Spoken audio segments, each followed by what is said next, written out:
buri muri Gahogo Evangelical Week y'uyu mwaka, kuko iz'ubushize zateguwe neza, turazimenya, mwatumiye amakorari atandukanye yo hanze, ngira ngo ari hajemo na Hosiana y'ubushize. Kubera iki uyu mwaka aho mwirimise cyane kuba mwatumira amakorari yo hanze mukabigira ibyanyu cyane cyane n'amakorari yo muri paruwasi hafi aho ngaho cyane? Murakoze.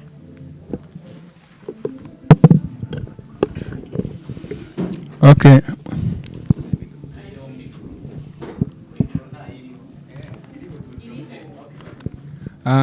Murakoze cyane. Nanjye ni uko nabivuze, ni Obededom Frodouari, nkorera itangazamakuru cyitwa Paradise.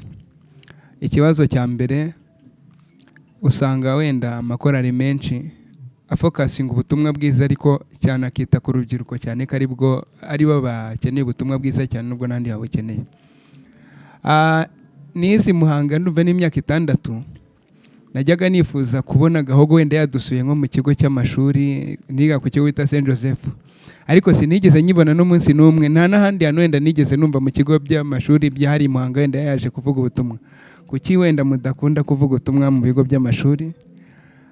Ikibazo kindi, korari Gahogo ni imwe mu makorari akomeye cyane y'Ubukombe. Hari amakorari twagiye tura muri press conference kumva ibikorwa biremereye bagezeho, bafite koperative wenda imaze kugira imari shingiro ya miliyoni nka 30. Mwebwe Gahogo bimeze gute? Nta bikorwa byo kwiteza imbere no guteza imbere igihugu wenda biremereye mufite? Ese niba mutarabigeraho kandi muri korari irimo abakire, kuko turabizi Gahogo irimo abaherwe benshi cyane, bimeze bite? Murakoze.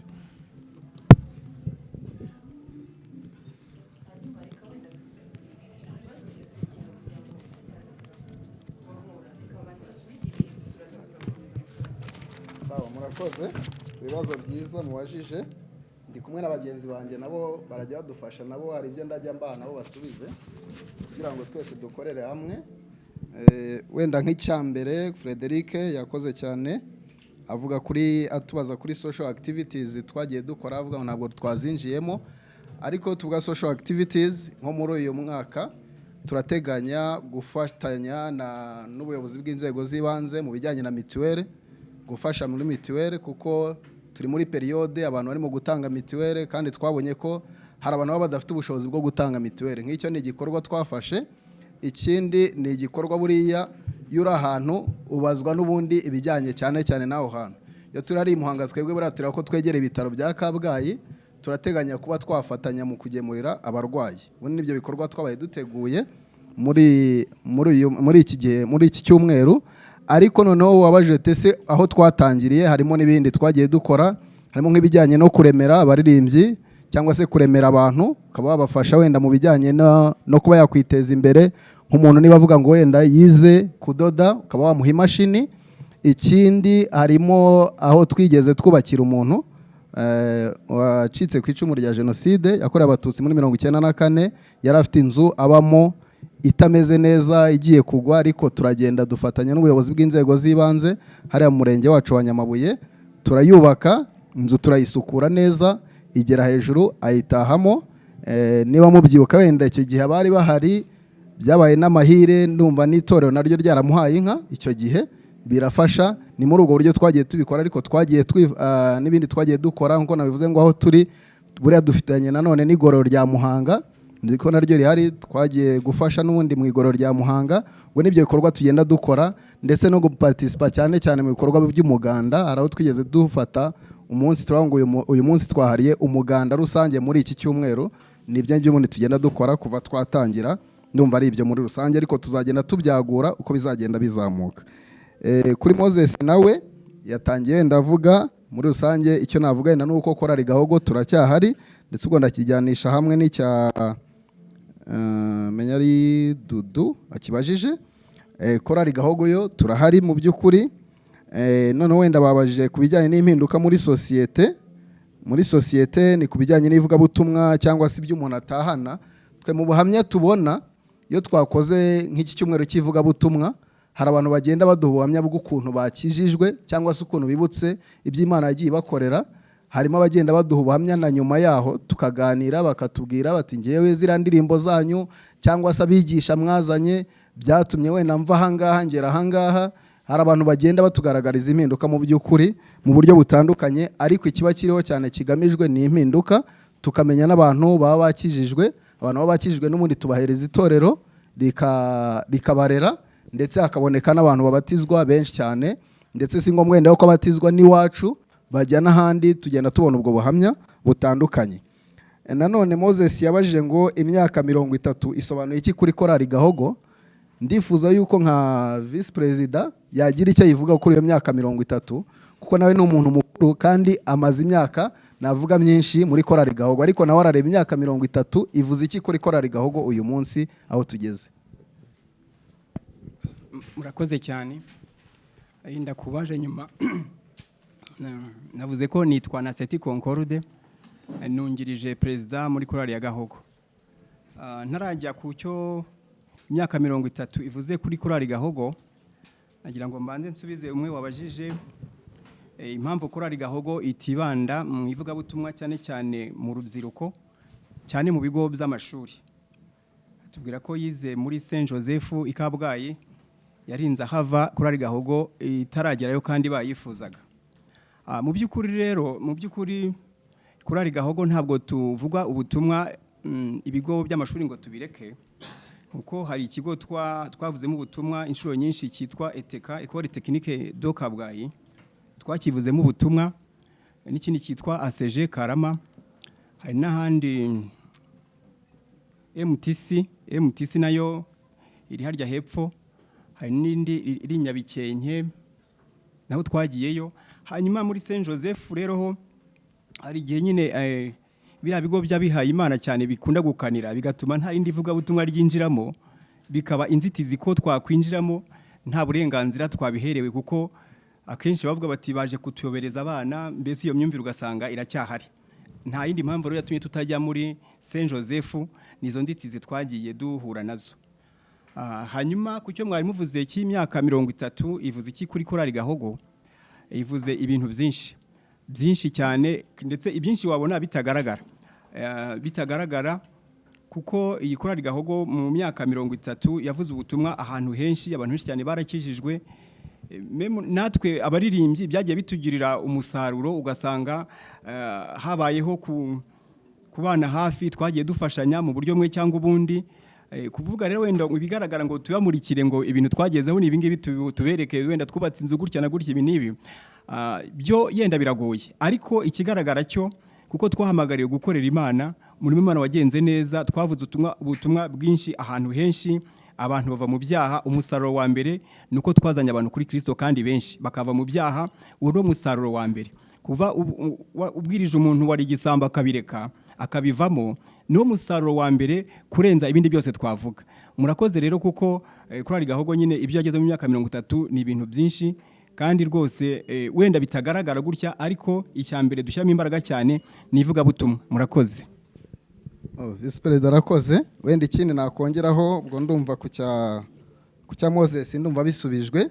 Ikindi nakongeraho wenda kuri iyo myaka 30 nkuko yarabivuze, abaririmbyi natwe ubwacu ubona ko habayemo impinduka mu buryo butandukanye. Wenda ureba korali Gahogo akareba wenda ku mashusho ya kera aho mugenda muyibona, akareba n'ubungu abona ko ari abantu batandukanye mu buryo butandukanye. Twagiye tubonera imigisha myinshi muri korali Gahogo. Ngiye ku cya Dudu, yabajije ngo Gahogo yari imaze igihe kinini icecetse, aho yarebye no kuri YouTube akareba icyo mega akabona yuko tudaherutse gushyiraho indirimbo. Ariko mu by'ukuri hari imyaka yatambutse ya COVID, twabaye nkaho natwe tugizeho ingaruka ya myaka. Nyuma yaho tugerageza gukora indirimbo, ndumva twarayikoze iyo duheruka gukora yitwa muri ya mibabaro, twarayikoze turanayaploadinga n'abantu baranayikunda kugera n'ubu ngubu.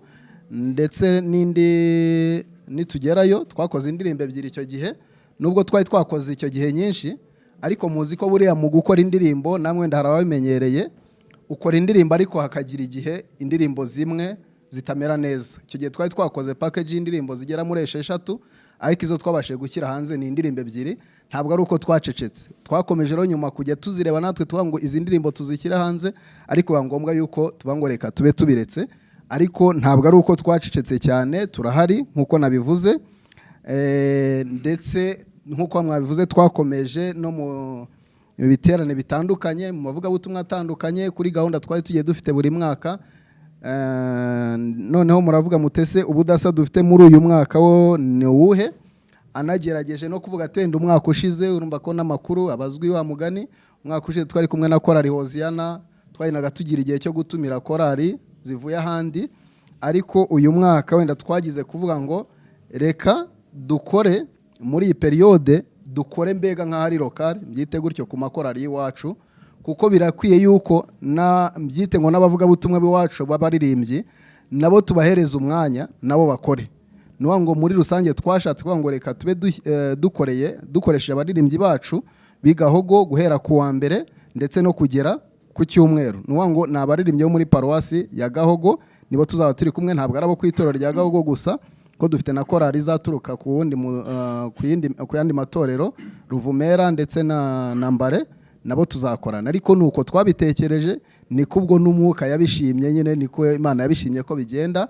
Ntabwo twatumiye indi korali yo hanze cyangwa se indi korali iturutse ahandi hantu. Ku kibazo cya Obededom nacyo numva cyasobanutse, yumvise impamvu, ariko buriya nanone akenshi tugendera burya no kuri gahunda y'ubutumire tuba twakiriye.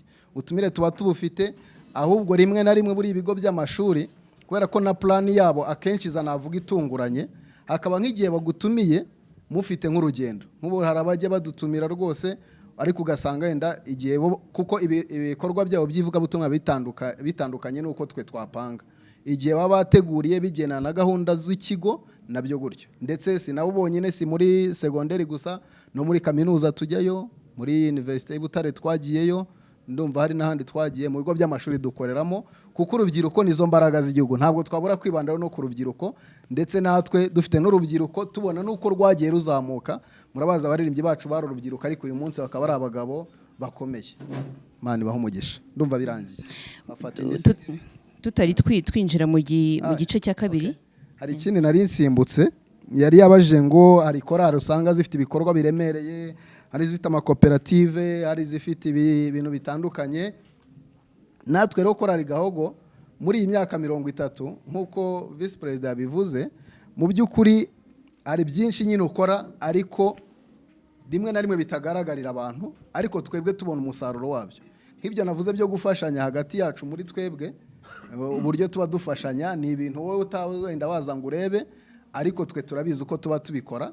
Ariko kugera uyu munsi nta gikorwa wavuga wenda dufite wavuga tuti kira tukitiriye korali Gahogo, ariko twe biri internally muri twebwe iwacu, ndetse no kwitorera iwacu. Hari ibyo tuba duparticipamo bitandukanye mu mirimo itandukanye tuba tugomba gukora, hari ibyo tujya dukora bishobora kuba bizwi iwacu ndetse n'Imana, ariko hari n'ibyo duteganya mu minsi iri imbere, n'ibyo duteganya byo kuvuga ngo noneho ese ubu tumaze kugera hehe. Niba tubona uyu munsi hari genda twaba twari turimo wenda kubera ko hari umwana wenda utari ufite minerivare, akaba yararangije, akaba yaravuyemo, akaba none haraho yigejeje, uyu munsi hari ibyo turimo guteganya wenda tutababwira, ahubwo twenda twifuza kuzababwira ari uko byagaragaye noneho birimo kugaragarira buri wese. Reka twinjire mu gice cya kabiri cy'ibibazo. Ndatekereza babaje mu gice cya mbere bagerageje gusubizwa. Reka twumve Christian, twumve Theo ndetse n'Uyungana. Murakoze, nitwa Christian Abayisenga, nkorera Isibo TV na Isibo Radio n'ikinyamakuru cyandika Hori Rwanda. Rampembuye, Imana ibahe kongera gukora izindi nyinshi nka ziriya zizahembura imitima y'abantu ahantu henshi cyane. Hariya Elia yari ari mu rugendo rurerure, arangije n'inzara yamwishe, arabwirwa ngo nabyuke arye kuko urugendo ari rurerure. Urebye ino nsanganyamatsiko muyizanye mu gihe ubona koko dufite urugendo rurerure kandi abantu bababaye, nk'uko Elia icyo gihe yari ameze, kuko yasabye ko Imana yanamwica cyangwa yamutahana. Na bya bindi dufite amadepression menshi muri societe yacu, umuntu yumva yakwiyambura ubuzima, kumva ubuzima ntacyo bimubwiye. Hari benshi bameze nka Elia kiriya gihe. None ndimo ndibaza mwebwe ubu butumwa muzagaburira abantu ni ubutumwa buvuga iki? Mwabonye ko mino minsi twahawe impanuro cyangwa icyo batunenze ni uko hari igihe tuzana ubutumwa bwacu cyangwa bwo kuyobya abantu kuruta ubutumwa bw'Imana. Umuntu yitegura ubuhe butumwa hariya muzatanga? Murakoze. Ndabaza ikibazo cya mbere gishingiye kuri Gahogo Evangelical Week. Ko kuri afishe twabonye hariho Gahogo gusa, ayo makorari yo ntabwo yari ngombwa ko yajyaho. Ikindi abavuga ubutumwa nanone ko mwibanze muri paruwasi yanyu, nabo muri paruwasi yanyu ntabwo ari ngombwa ko bamenyekana cyangwa bajya kuri afishe. Ikindi ndabazana ikijyanye n'ubundi n'imibereho y'abaririmbyi, ariko mbanze ngewe nkunda indirimbo yanyu yitwa Gorogota, ubwo ndanayisabye nyine bayanyisabye oya uriya munsi. Hanyuma ni imibereho y'abaririmbyi. Ese umuririmbyi wa Gahogo abaye hate? Dukunda kubona mu makorari hariho inequality, ugasanga hari umuririmbyi muri korari munini cyane ku butunzi, ufite amafaranga pe, unabigendera ubibona ko ayafite, ariko muri iyo korari hakabamo n'undi muririmbyi udafite uko yigira, bigoranye. Ese muri Gahogo nk'uko mwabitubwiye muti Gahogo abantu bamaze gutera imbere, umuririmbyi wa Gahogo abaye hate? Murakoze. Ndabashimiye korari Gahogo kubwo kuduriza hano, ariko munyemerere mbashimire by'umwihariko ku musanzu mwagize muri umuziki wa gospel mu Rwanda. Wenda abatabizi cyangwa se abantu nibaza kureba inyuma kuri iriya foto baraza kubona abacuranzi kandi bacuranga mu bitaramo byose muri iki gihugu bikomeye. Harimo umusoliste ukomeye witwa Yves, akaba na dirija wanyu bose band, sinzi niba kiri na dirija. Navuga yuko mwarateguye mutegurira igihugu, ariko mwebwe umenya mutariyibutse. Kubera iki? Kuva bavuye kwiga twabonye umuziki mwiza wa korari Gahogo, ariko ntitwabonye impact. Nta ndirimbo za nyuma nyine wumvise ko n'indirimbo bari kuvuga wanciye Yesu ni za kera, icyo gihe bari batarajya no kwiga nk'abana banyu, n'izindi bari kuvuga ngira ngo ni iz'icyo gihe cya kera. Mubona ruhe musaruro mwebwe byabahaye kuba mwarohereje bari abantu ku ishuri? Imbivuga nuko nzi ko harimo ukuboko kwanyu nk'abayobozi bakorari, kuba bayive n'abandi baragiye ku ishuri bakiga umuziki, n'umunsi bakakomeje gutanga umusaruro muri iki gihugu mu muziki wa gospel, kandi bahinduye ibintu byinshi. Hanyuma rero ikindi gende babaze, se nyuma yabo hari abandi muri gutegura? Murakoze cyane. Nari mfite ibibazo bibiri. Ikibazo cya mbere, mwavuze yuko muri gahunda ya Gahogo Evangelical Week harimo na gahunda yo kwishyurira abantu mitiweli, cyane ko turi mu bihe byo kwishyura mitiweli, ariko ntabwo mwatugaragarije ngo n'abantu bangahe. Mwavuze gusa kwishyura mitiweli, ko turifuza yuko mwatubwira umubare runaka w'abantu muzishyura uko bangana, kugira ngo twumve uwo mubyimba. Icyo ni kimwe. Icya kabiri, nanone muze kuza kudufasha, iyo tubonye hariya kuri afishe no kuva ku itariki 30 z'ukwa 9 kugera ku itariki ya 6 z'ukwezi kwa 10, turashaka kugira ngo mudufashe kutwereka weekly plan. Weekly plan, mutubwire muti ku munsi wa mbere tuzakora ibi, kwa kabiri tuzakora ibi, mbere ya saa sita bimeze gutya, muduhe iyo shusho rusange. Icya gatatu cyo wenda ni nk'ubujyanama cyangwa se wenda mugiye gukora iyi Evangelical Week bihuriranye n'igihe cya navuga amatorero n'amadini mu Rwanda arimo gushima Imana kubw'imyaka 30 ibyo Imana yakoreye igihugu. Ubwo turavuga Rwanda shima Imana. Mu by'ukuri iyo dukurikije ibyo mwatubwiye, iyi ni imwe mu makorali navuga yuko korali kuze muri iki gihugu kuva nyuma y'intambara. Ubwo turavuga nyuma ya jenoside yakorewe abatutsi, kuko iby'imbere byo ntabwo turimo kubitindaho cyane. Impact yanyu cyangwa se izina riraremereye, ariko ibikorwa birasa nkaho bikiri hasi. Sinzi niba byaratewe n'iki, imbogamizi ni izihe, ese mufite izihe ngamba ku buryo wabwira umuntu ngo tumaze imyaka 30 ni ukuvuga ngo dukunda kuvuga yuko u Rwanda aribwo rusa nkaho rwazutse, ni ukuvuga ngo mwazukanye n'u Rwanda, reka mbyite gutyo. Ariko wakumva ubwo buremere bw'icyo gikorwa n'iyo myaka, wakora komparezo ugashyira ku munzani, ugasanga nyine ikintu cyitwa umubare cyangwa se imyaka ni myinshi, ariko ikintu cy'ibikorwa kabisa bifatika birasa nkaho bikiri hasi. Mugerageze mutubwire imbogamizi zabayeho, ndetse munatubwire noneho n'ingamba ku buryo kabisa Gahogo nubwo yaba mu myaka 2 iri imbere twajya twumva ngo nikorane none imaze imyaka 32 tukumva kabisa ibikorwa byayo bifite ukuntu binyeganyeza isi muri rusange cyangwa se u Rwanda muri rusange, bitewe n'izina ryanyu n'imyaka mumaze murakoze.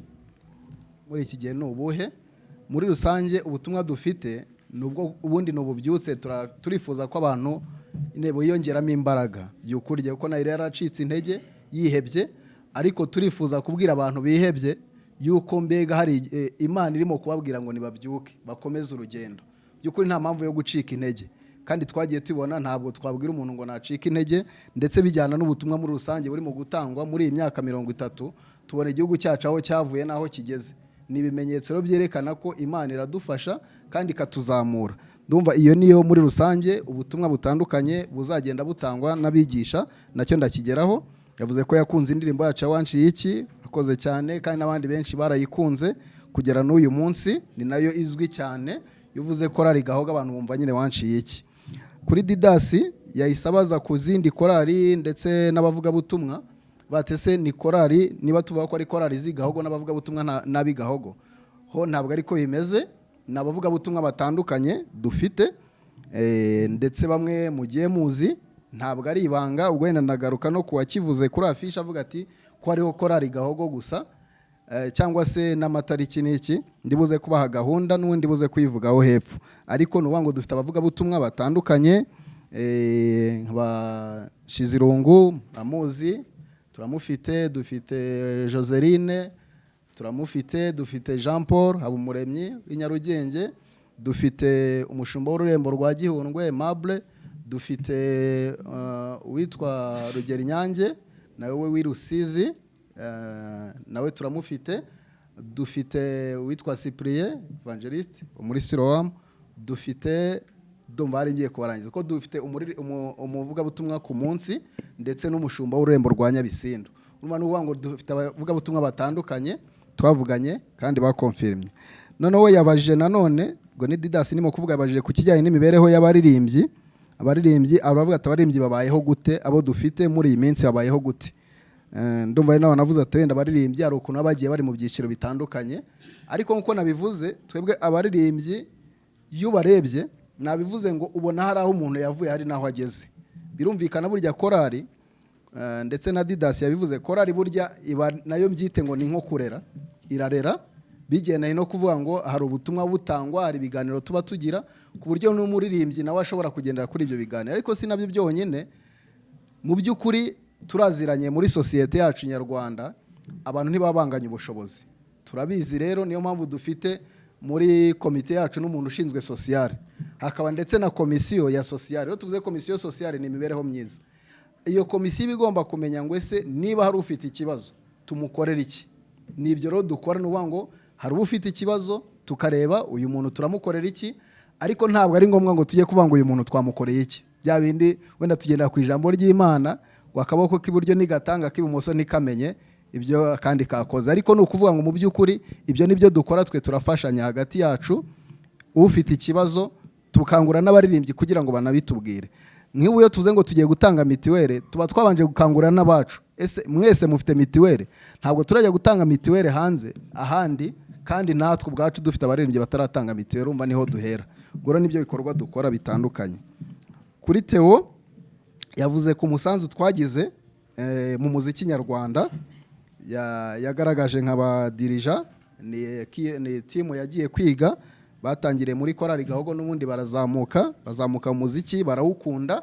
Icyo nicyo cya mbere, barawukunze, n'Imana irabafasha ndetse natwe iradufasha, bitugiraho, bituma natwe tuzamuka. Wenda ndibuze guha ushinzwe mu mitoreze, nawe ukora mu mitoreze, nawe agira icyo abivugaho kuri iki. Avuga ko Theo yabaje atese ni izihe ngaruka cyangwa se impact twe byatugizeho, mbega natwe n'iki byatugizeho kuba dufite abahungu nk'abariya baracyahari n'ubundi ni abaririmbyi bacu bitewe wenda n'akazi. Hari igihe dushobora wenda kujya mu ivugabutumwa ntitubabone kubera ko ni akazi, noneho ibyo bakora ni akazi, nk'uko natwe hari igihe tuba turi mu kazi bigatuma tutitabira wenda gahunda zitandukanye, ariko ni ukuvuga ngo turabafite kandi natwe byatuzamuriye imbaraga muri korali. Ariko nk'umutoza w'indirimbo nawe ukora mu batoza nawe yagira icyo abivugaho. Murakoze cyane. Ikintu yavuze cy'imiririmbire n'imitoreze nk'uko umuyobozi amaze kubivuga, ni koko hari abaririmbyi bize by'umuziki kandi babikora neza n'uyu munsi kandi turacyabafite, ariko na nyuma yaho ntabwo twahagaze. N'ubu tuvugana dufite abana barangije mu by'umuziki batari bajya hanze nyine ku isoko ry'umurimo cyangwa se mu kazi, tukagira n'abandi batoya tukizamura muri fondasiyo y'umuziki bataragera ku ishuri. Ndumva ari uko nabisubiza. Murakoze. Ikindi wenda nakongeraho impact navuga mbere nta nubwo ndanavuga wenda kuri korali Gahunda, ndavuga nko kwitorera iwacu gusa cyangwa se kwitorera iwacu muri rusange. Buriya iriya timu yatumye hari abana bakunda umuziki gucuranga cyangwa se bakunda no kuririmba kubera ko barebeye kuba abandi aho bageze, ngo babaye icyitegererezo. Ibyo rero byatumye na n'uyu munsi tugifite abaririmbyi bifuza kutujoininga cyangwa se bifuza kuba bazi iwacu kubera icyo kintu, nabo bakifuza kwiga umuziki, ndetse hari n'abagiye kwiga umuziki n'ubu barimo kwiga ku Nyundo bakomeza kuza. None we wavuze uti ese nyuma yabo hari abandi turimo gutegura. Ubu dufite umushinga na Dirija ndetse na murumuna we Joel na iriya timu, dufite gahunda ubundi noneho yo kubikora mu buryo buri fomo, ku buryo twafata abana noneho tukabatoza bandi nabo bakiri batoya. Wenda challenge iriho tugenda mu bijyanye n'iyobokamana nuko akenshi mu rubyiruko uyu munsi hari abo wigisha bagahinduka nyine kubera ko wenda bahisemo kujya gukunda amafaranga cyane. Ibyo nabyo bibaho, ariko ntabwo biduca intege. Ariko uwo mushinga turawufite cyangwa se iyo gahunda turayifite, ariko noneho ntabwo ari nabo bonyine. Ubu turimo gukangurira n'abakuze, ntabwo tureba ngo abakiri batoya gusa, turimo gukangurira n'abakuze. Kwenda nk'abagiye babona indirimbo zacu mbere cyangwa se abatuzi imbere, ntabwo ari bari abasore bacurangaga, hari abakuze bacurangaga ndetse n'uyu munsi bakiri muri korali. Icyo turimo kubakangurira ubu ngubu noneho nuko nabo basubira kwiga, mbyite gutyo, subira kwiga ku buryo niba ari umugabo wacurangaga piano akabona yivaraje akabati ngiye piano ubwo ndayiretse cyangwa se solo ndayiretse. Uyu munsi turimo kubakangurira yuko dufite umushinga, mbega gahunda yo kuba nabo twagarukana nabo bakongera nabo bakiga ku buryo bagera ku bumenyi buhambaye. Ikindi Frank Mario nawe yabajije kuri gahunda ya mituweli avuga ati ese mufite nk'abantu bangahe. Urumva bone kino gikorwa tugifite ni uguteganya, nkuko nabivuze ni uguteganya. Twe tugendeye kuri budget twari dufite, twe twafasha hagati y'abantu 100 na 200, ariko mu minsi izara abantu twaganira baravuga ati twe turifuza ko umubare ushobora kwiyongera bitewe n'ubushobozi. Ni wango ni ugukora no gukusanya iyo nkunga yabonetse, ndetse dufatanyije n'itoro. Birumvikana ntabwo ari twe twenyine, dufatanyije n'itoro ubu turi muri mobilisation, ariko twe twari twirimise hagati y'100 na 200, ariko tubonye n'abantu benshi byaba ari ibintu byiza cyane. Yanagarutse kuri gahunda dufite, wenda reka mbonereho umwanya wo kuyirambura. Hariho aya matariki, itariki 30 z'ukwa 9 kugera kuri 6, ariko ntabwo ari umunsi wose kuko abantu tugomba gukora. Birumvikana twafashe gahunda y'imigoroba, wenda amasaha no kuva saa 11 abantu bavuye mu kazi tukagera saa 2 z'ijoro, kuko abantu bagomba gukora, igihugu cyacu tugangurira gukora, kandi natwe n'Imana idukangurira gukora. Abantu no kuza bavuye mu kazi ni saa 11 kugera saa 2 z'ijoro. Uretse kuwa kabiri buriya tugira umunsi wo gusenga hari iwacu Gahogo, ho tuzahera mu gitondo saa 3 n'umwe n'amasengesho abarimo yo kuwa kabiri tugeze saa 10. Indi minsi y'ubwo ni saa 11 kugera saa 2 z'ijoro. Kuwa gatandatu kwera kaza bari weekend tuzagaruraho isaha imwe duhere saa 10 aho kuba saa 11 tugere n'ubundi saa 2. Ku cyumweru ho n'umunsi w'amaterano n'ubundi no guterana tuzahira mu gitondo tugere nimugoroba saa 12. Ndumva ari uko nabivuga kuri gahunda, ubwo ngerageje kuyirambura. Ari naho navuze bari abavuga butumwa batandukanye tugiye dufite umuvuga butumwa ku munsi. Noneho no kuri iyi afishe murimo kubona, ntabwo ari uko twanze gushyira ayo makorari yandi cyangwa se n'abavuga butumwa, ahubwo iyi nuko ari intangiriro. Hari izindi turimo gukora n'ubundi guhera uyu munsi. niyo mpamvu nabonaho hari twatangiye dusharenga ngo ni save the days kugira ngo abantu bamenye amatariki, ariko noneho tugiye gusohora izindi zerekana amasaha ndetse n'amakorari n'abavugabutumwa. Ntabwo ari ukubahisha, nta banga ririmo, ibintu byose birateguye kandi neza. Frank kandi tumushimira ku bujyanama yatanze, avuga ku bijyanye ko yavuze nk'aho turimo guhuza n'igikorwa cya Rwanda Shima Imana, aho Rwanda turimo gushima imyaka 30 Imana icyo ibyo yakoreye ku gihugu cyacu. Ariko aravuga ngo yarebye korari Gahogo muri iyi myaka 30 abona ibikorwa byayo bikiri hasi. Twebwe rero iyo tubibona nk'uko twabivuze, ntabwo twe tubona uko bikiri hasi, ko twe tureba naho twavuye. Byonyine tugiye muri kiriya Theo yavuze cy'umuziki, tureba uko abari abahungu bakira abana uko twari tubafite kugera n'uyu munsi, tukareba aho bageze. Ni ukuvuga ngo twebwe niyo mpamvu ibikorwa byacu navuze ngo biri imbere iwacu, cyangwa se ntibigaragarira amaso. Rimwe na rimwe wenda abantu ko tuba tudaganiye ntibabimenye, ariko ubu ubwo twatangiye n'iyi gahunda, wenda yavuze mu mbogamizi cyangwa se n'ingamba dufite, gahunda yo kumenyekanisha ibyo tubona byaba ngombwa ko tubimenyekanisha, tukabimenyekanisha. Niyo mpamvu n'ubu twaje ngo tuganire, ndetse twifuza ko bizanakomeza no mu yindi myaka, ndetse n'igihe cyose bizaba bibaye ngombwa ko twaganira, ndumva bizakomeza. Ubwo rero tuzagenda tubibona ibikorwa rwose twebwe birahari byinshi, ariko none uko twavuze muri iyi parti cyangwa se muri iki gice cya kiyobokamana, usanga ko ibikorwa nyine bifatika gutya muntu yabona. Kamwe batangiye babaza bavuga ati ese wenda ushobora kutubaza ati ese ko nta kwasteri mwari mwagura, cyangwa se ko ntaki. Ibyo ntabwo urimo kubibona, ariko twebwe iwacu twe tubona aho twavuye naho turimo kugera. Ndumva hari n'undi mugenzi wacu nawe waje, nawe yatwibwira ko nawe ari muri komite. Murakoze. Murakoze, nitwa Mushumba Raphael, nkaba ndumwe mu baririmbyi wa korali Gahogo, hanyuma nkaba by'umwihariko ndi muri komite ariko nshinzwe diaspora. Nkaba naragize n'amahirwe yo kuyobora ino korali Gahogo mu myaka yatambutse. Wenda mpereye ku cyo bamaze kubaza babajije, iyo abantu bareba ibyo korali yagezeho, hari uburyo butatu ibintu babibara. Uburyo bwa mbere, iyo urimo kubara ibyakozwe na korali, uhera mu gice cya mbere bita igice cy'umwuka. Korali yazengurutse igihugu cyose cy'u Rwanda ivuga ubutumwa bwiza. Dufite imibare minini cyane y'abantu benshi bahindutse kubw'ubutumwa bwiza korali Gahogo yavuze mu gihugu. Mu ntara zose z'u Rwanda twagiyemo, kandi abantu benshi barakijijwe ku buryo bufatika.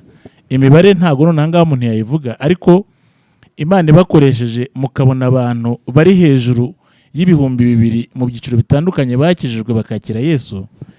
Icyo ni igikorwa cy'indashyikirwa twemera ko Imana ibaradukoresheje.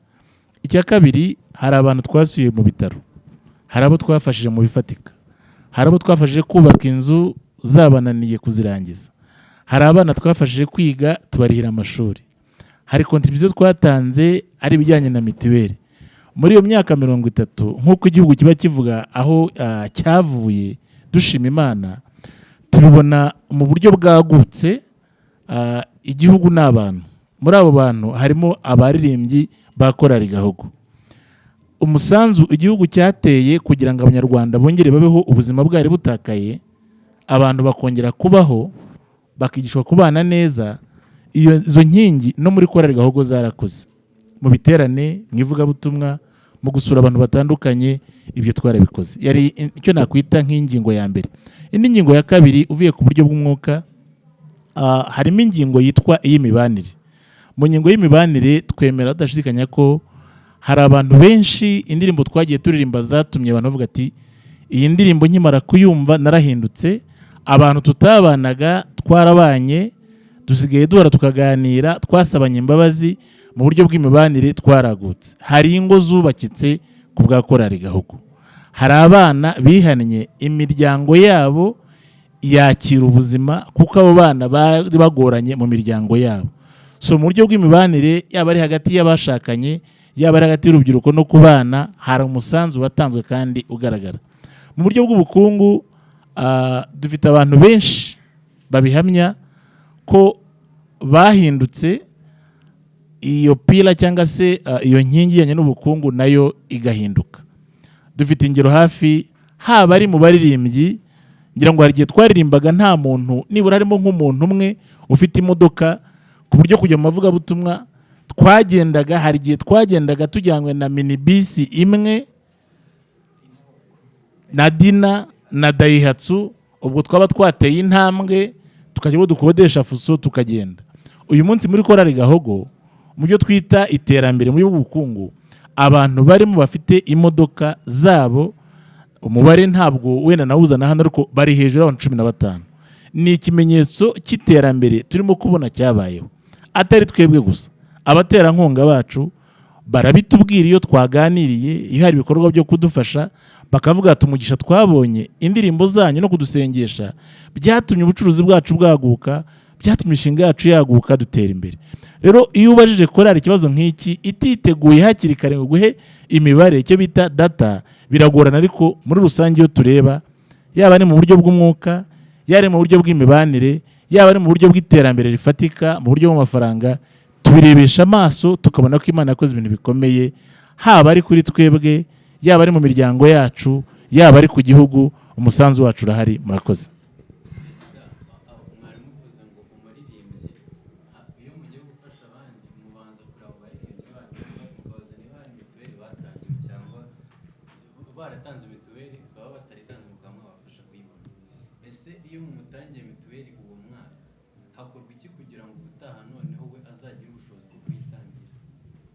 Urakoze cyane kuri icyo uvuze, ni nacyo navuze cyo kuremera, nacyo na leta y'u Rwanda igihugu cyacu kidukangurira. Gufasha umuntu ntabwo ari uko wakwifuza guhora umufasha buri mwaka cyangwa se buri gihe. Uwo muntu tuba tuzi ko afite nk'icyo kibazo, n'ubundi turugenda tumuganiriza ndetse tumwigisha uko yakora, ku buryo nawe ahubwo mu mwaka utaha yazakontribuwa ahubwo mu bandi. Kandi ibyo twagiye tubibona nk'uko Mushumba Raphael yarabivuze, abagiye bazamuka, abona umuntu twafashaga ahubwo nawe ageze ku gihe none avuga ngo nanjye n'undi ku rwego rwo gufasha uyu munsi, bikagaragara ko ari improvement. Ntawe tuniganye ijambo kuko turi kugera ku musozo. Umwanditsi kuri Hori Rwanda, nafite ikibazo, mve ndi kureba social media zanyu, cyane cyane hano kuri YouTube mufite aba followers 12,000, ariko hashize umwaka wose nta kintu kiriho. Sinzi niba mwarakennye, mushobora kuba mwari bagiye na password yayo. Ese ni iki muri gukora kugira ngo imbuga zanyu zongere zikore? Murakoze. Honete nawe yabaza. Murakoze, nitwa Nikuze Honete, nkorera kuri Sana Radio no kuri Goodrich TV. Ndabashimira by'umwihariko nka korali Gahogo, muri mu makorali make yaturuka mu ntara kifuza kuza guhura n'abanyamakuru. Mwakoze, Imana ibahe umugisha. Byinshi bagenzi banjye babibajije, ndabashimira ibikorwa byanyu. Ku ruhande rumwe mu by'ukuri biragaragara ko byivugira. Nashaka kugira ngo mbabaze kuri iyi nshuro, mu yindi minsi mwakoze, mwagerageje kunyuramo ibyo mwakoze, nanashimiye kuri ubu ngubu bwo ni iki kidasanzwe mwamuteganije. Hanyuma ku kijyanye n'imirimbireho mwiteguye mute? Hari icyo bagenzi banjye bakomeje gukomozaho ku kijyanye n'umuziki, kuri kote y'abacuranzi muhagaze neza. Ku kijyanye n'amajwi n'imiririmbire, ubutumwa mutanga, nagira ngo mbabaze byo bihagaze bite kuri uyu munsi? Ese hari icyo mwamuteganya, hari icyo mutekereza kugira ngo habe hashyirwamo izindi mbaraga zisumbyeho? Mugenzi wanjye Christian yigeze kubivugaho. Nanjye nakunze indirimbo mwigeze musohora, iriya yitwa Wanciye iki. Ni indirimbo yakoze ku mitima y'abatari bake. Ndavuga nti ibyo ari byo byose, n'uyu munsi yo nyumvise ndavuga nti bigaragara ko hari imbaraga zari ziherekeje iyi ndirimbo. Mutekereza ko hari ikindi mushobora gukora mu by'ukuri kugira ngo ubutumwa mutanga binyuze muri izi ndirimbo bukomeze kugira imbaraga? Murakoze cyane. Mu yacu unadufollowing biraba byiza kurushaho.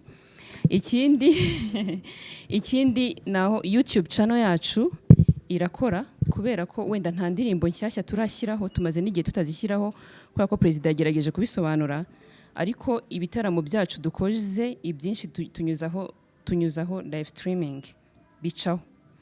Turanateganya kuzongera tugashyiraho izindi ndirimbo nshyashya.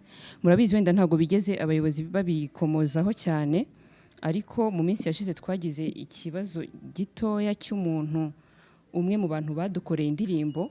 Murabizi mwarabimenye, hari umudirector yagize ibibazo muri babandi ba drone. Indirimbo biba ngombwa ko tuba duhagaritse gukomeza kuza uploadinga kubera ko nyine wari wazidukoreye atarahari. Ariko turi tayari kubahereza ibintu byiza byuzuye amavuta. Imbuga nkoranyambaga zacu zirakora n'ikimenyimenyi. Muri iki cyumweru tugiye gutangira guhera ku wa mbere nimugoroba tuzajya tunyuzaho kira gitaramo rwose. Murakoze. Mo gukora gute ku bijyanye no guhereza n'abantu, kuko nabo baba bayitubaza abantu ndetse baba hanze batubaza bata makuru yanyu ntabwo tuyamenya, ariko ubwo muri gahunda twihaye niyo gukoresha cyane. Nubwo twavuze ngo turakora, ariko ntabwo nabanga ngo turabikoresha cyane nko kuri YouTube. Ubwo niyo mpamvu twavuze ngo nk'iyi gahunda nibibaye reka izabiri live, ku buryo bitari ngombwa wenda ko umuntu yavina i Kigali ngo azimuhanga buri munsi ko atenda naza n'umunsi umwe, ariko indi minsi nkakurikirana, cyangwa se umuntu uri hanze y'igihugu akaba atabasha kuza nawe agakurikirana. Ndumva abisubije, ndumva nyabona cyasobanutse, sibyo? Noneho kuri Honete bayatese kuri iyi nshuro ni iki kidasanzwe mu by'ukuri y'abantu bicaye. Ntabwo ari wenda ngo hari ikintu kidasanzwe kigiye kuzamuka uyu munsi, ahubwo ni ukuvuga ngo twe turashaka noneho vuga ngo Korali Gahogo ni wa mwimerere wacu n'ubundi mu bijyanye n'imiririmbire, mu bijyanye n'imyitwarire, ukwenda abantu batuzi n'ubundi turacyari kwa kundi. Turagira ngo dutegura gahunda nko twabivuze, ni gahunda twatangiye 2018. Turavuga ngo tugiye kujya tuyikora buri mwaka. Abaje nyuma wenda nabivuze ngo twayishyizeho, turifuza ko noneho mu minsi iri imbere yazajya iba noneho wenda ukwezi kose. Turavuga ngo ni icyumweru, kuko icyumweru kitubana gitoya. Twe tubiteguye tubona icyumweru kiba gitoya, guhera kuwa mbere tukagera ku cyumweru twamaze kubona ko kiba gitoya. Ariko tuvuze ngo ni ukwezi twakoramo ibikorwa byinshi byagutse, ndetse wenda ari nabyo bimwe mwagenda munamenya ko ni ibikorwa bya bitandukanye mwanagenda munamenya. Kuri inshuro nta kintu kidasanzwe rwose, n'ubundi bya bikorwa bihari, ndetse n'ivuga butumwa turarikomeje uko twabiteguye. Twe turifuza yuko byazabaho wenda ibihe byiza bidasanzwe hamwe no gusenga, wenda nicyo cyaba nicyo twifuza. Ku bijyanye n'imiririmbire wavuze tese twiteguye gute ku majwi, turi kumwe n'umuntu n'ubundi uri muri komisiyo y'imiririmbire nawe aratubwira, ariko rwose icyo twabasezeranya hamwe n'Imana twizeye ko imiririmbire ubu nta kibazo, abantu barimo kwitegura, abaririmbyi bose barimo kwitegura. Murakoze cyane kuri icyo kibazo cy'imyiteguro.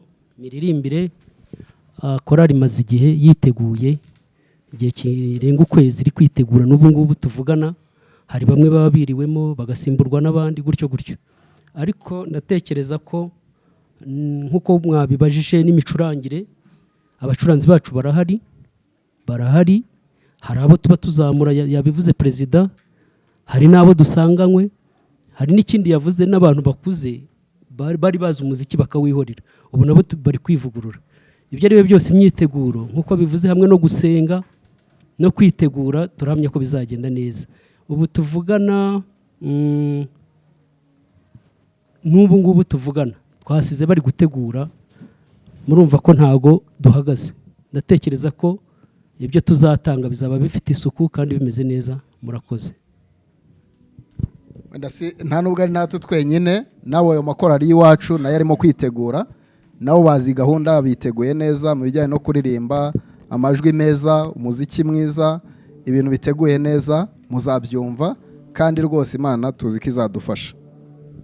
Murakoze cyane. Nitwa Boniface Sibomuremyi, nkorera Inkoramutima Radio.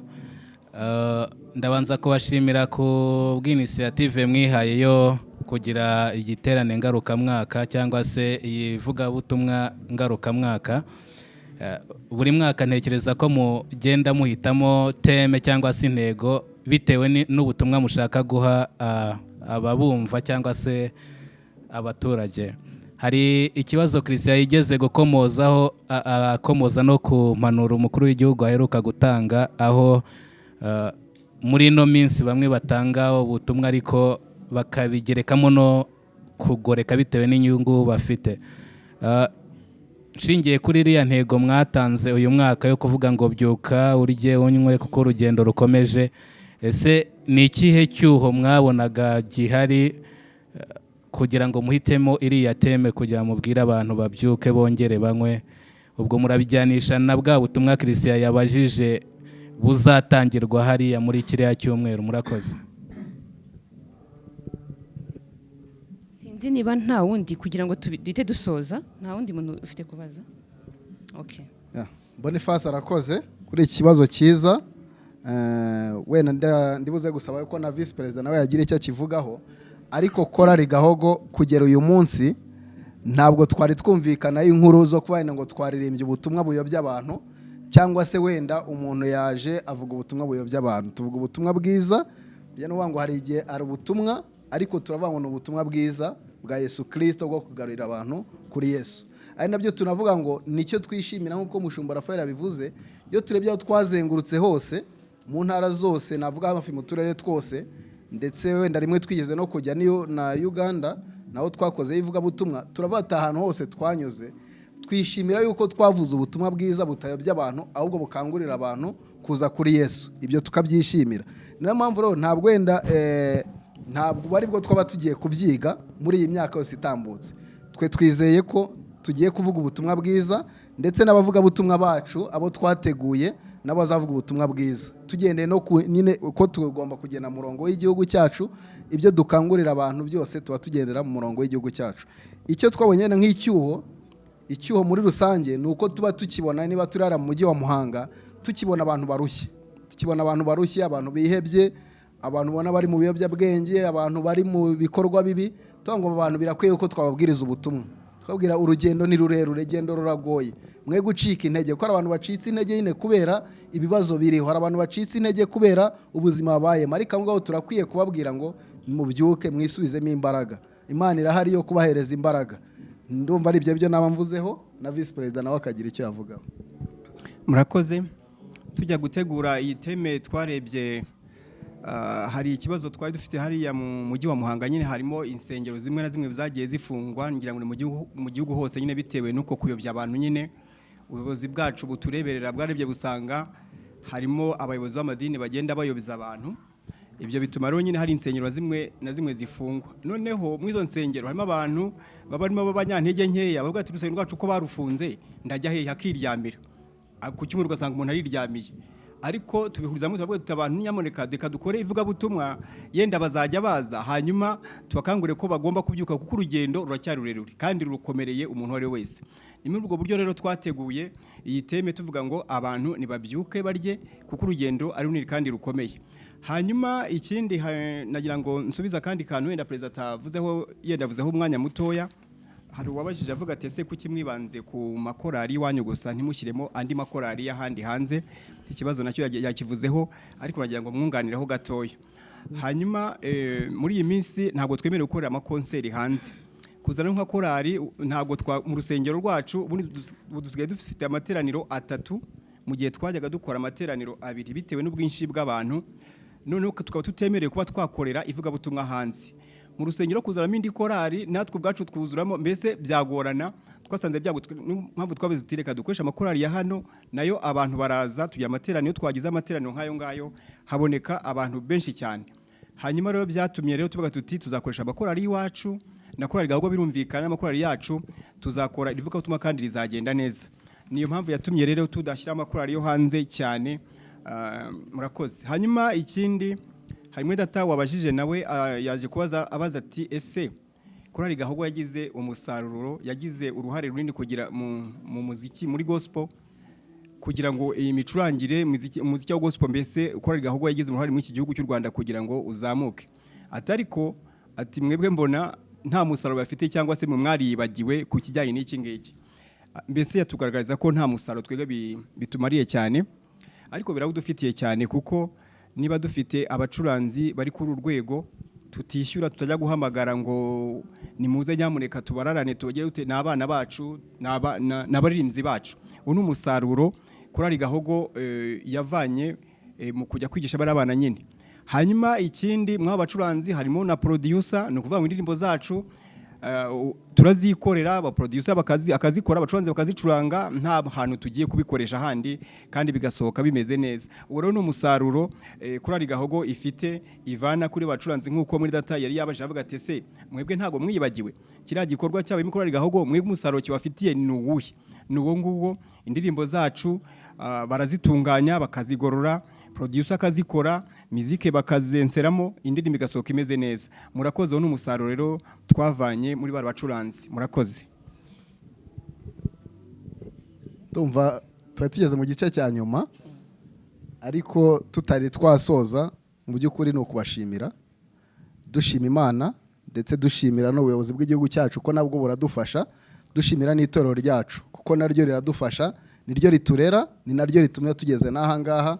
Ku myitwarire yose tugira ni ukubera itorero ryacu. Rero turabashimira namwe cyane cyane ku mwanya mwaduhaye. Imana ibahe umugisha kandi twizeye ko tuzakomeza gukorana nko kuri icyo avuze wenda kijyanye n'ahantu. Turifuza ko mu myaka irimbe cyangwa mu mwaka utaha igiterane mu by'ukuri twazagikorera nko muri stade ya Muhanga cyangwa se ahandi hantu hagutse, ko mwabonye ko nk'ubushize tugikora ababonye amafoto mwabonye abantu bari bahari, natwe twararebye turumirwa tubonye abo bantu. Tubona rero ko uyu munsi tugiye kubikora byagorana, ariko n'umwaka utaha turifuza kuzakora nk'ahantu hagutse. Imana ibahe umugisha. Hanyuma turasoje. Yarambajije nubwo ngiye kumubariza, yarambajije ngo mbese iki gitaramo ni imbaraga za Korali Gahogo gusa? Yego, nta baterankunga dufite, ni imbaraga zacu. Ndatekereza narimbajije tukunda kubona ku mafishi hariho abafatanyabikorwa b'ibitaramo kandi mwebwe ntabo twabonye. Nimbajije ngo ni imbaraga za Korali zanyu zonyine, arambwira ngo ni izanyu gusa. Ntimise mubaza ntibizabagagaza bigatuma ubutaha tutongera kubona ibikorwa vuba? Ahangaha twamara impungenge ni imbaraga z'abaririmbyi. Kugera uyu munsi nta baterankunga dufite badasanzwe. Iyo tuvuze Korali Gahogo turimo ibyiciro bintu ngo hari abaririmbyi tukagera n'abandi twita abafatanyabikorwa bari ku ruhande, ariko nabo nabo muri Korali. Impamvu twe ubwo nuko dukorana, ariko mu minsi iri imbere turifuza ko twazabona n'abandi baterankunga badutera inkunga tugakorana ku buryo bajya badufasha no muri bikorwa. Ariko kuri iyi nshuro ni twebwe kandi rwose ntimugire impungenge, ntabwo bizatugagaza. Turakomeje n'umwaka utaha ndetse no mu yindi myaka yose nk'uko twavuze ngo twatangiye, ni gahunda twihaye. Tuzarakomeje, abaririmbyi bari motive, barabyishimira kubikora ko tubona inyungu twebwe tubikuramo.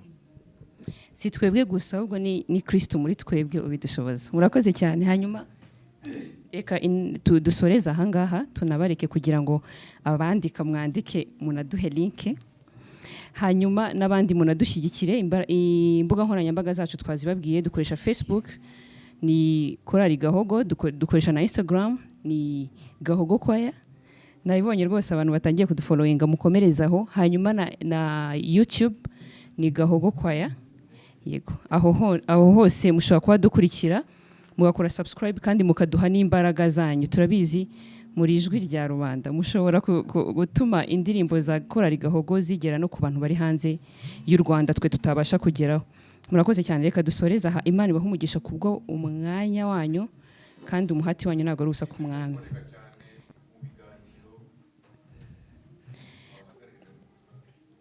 Uwo wakenera, haba perezida muri aba bagabo bari hano, dushobora kubahuza rwose. Nanjye ndaharimba muri Kigali, nanjye nshobora kubahagararira. Murakoze cyane. Na Rusa arahari. Buriya nk'uko twabivuze, Korali Gahogo twagize umugisha. Abantu baririmbye bose twabwiye bageze mu 130 bari mu gihugu ahantu hatandukanye. Hari abari hano i Kigali, hari abari i Muhanga, hari abari mu bice bitandukanye, ariko turi available, nta kibazo. Ari komite ndaboneka, n'undi wese no muri komite. Ariko nubwo wavuga uti ndashaka Korali Gahogo cy'abaririmbyi wa Korali Gahogo, turi available, turi flexible kuba twabahereza abaririmbyi, atari kubana ngo ni umuntu umwe wahoraza. Twese turakorana muri rusange, turafatanya. Barusi barahari hano i Kigali, hari timu nini. Uyu Mushumba Raphael niwe uri twashinze diaspora muri komite, nawe abibugesera, ariko kubera ko yabaye na president wa Korali n'ubundi mu gihe cyatambutse, ariko niwe ushinzwe ngo abantu bimutse mbega batakibi Muhanga, niwe ubashinzwe. Dufite umubare munini n'ubundi nawe ayobora. Yego, turasoje. Hanyuma dukomeje no gushimira kandi abanyamakuru baduhaye umwanya. ndetse n'abandi mutari mwamvugisha rwose muze kwihangana muduhe umwanya kugira ngo indirimbo za korali Gahogo ntabwo ari twe tuzikorera ahubwo turazikora kugira ngo ubutumwa bwiza burimo bugere ku bantu bose kandi tuzabigeraho dufatanyije hamwe namwe. Mwakoze cyane, reka dusabe wenda Vice President adusengere gutandukana hanyuma mube muretse gusohoka kuko turafata ifoto y'urwibutso hamwe n'abanyamakuru. Murakoze. Kadusenge Imana. Mana turagushimiye mu izina rya Yesu Kristo umwami wacu n'umukiza. Tugushimiye uyu mwanya mwiza uduhaye, tugushimiye ibiganiro byiza tujyanye n'abanyamakuru kandi intego dufite ni uko ubutumwa bwawe bwamamara bukagera ku mpera y'isi kuko ari nacyo kimenyetso cya nyuma Kristo wavuze ko ubutumwa bwiza numara kugera ku isi hose ari uzahera ko ukaza. Turagushimiye rero mwami ku muhamagaro mwiza uhamagaye bene data kandi ukabahamagara gukora uyu murimo. Turabasengeye kugira ngo uzajye ubashoboza uko bukeye uko bwije. Natwe mu izina rya korali Gahogo turagushimiye kuko wadushoboje gushyika inahangaha ndetse ukaba tugire neza muri iki kiganiro cyiza tugiranye na bene data. Turagisenge ngo kizatange umusaruro kandi kizatuma ubutumwa bwawe bwamamara. Umugisha bene data bitanze kuza kubana natwe no kuza kudushyigikira muri iki kiganiro. Urakoze, tubasabiye umugisha. Izina ryawe nirihabwe icyubahiro. Bisabye Imana